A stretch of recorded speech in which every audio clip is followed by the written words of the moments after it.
सरपंच का आदमी से क्या मैं तो सोच लो। देखो क्राइम कोई भी करे, अपराधी तो अपराधी है, हमने लेकर जाना पड़ेगा। साहब कोई कुछ और जुगाड़ देख लो। मैं रिश्वत नहीं लेता, पर एक कहानी सुनाऊंगा।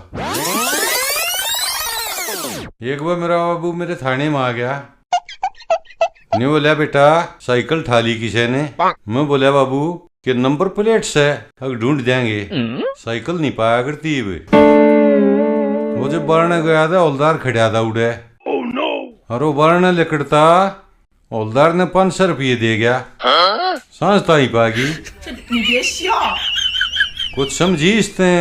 हाँ साहब, कि अब पुलिस वाले अपने बाप के बिना होते रुपये लेकर काम करे हैं सारे। देखो मैं रिश्वत नहीं लेता, ठीक है, पर यो हौलदार है, यू नकम्मा है।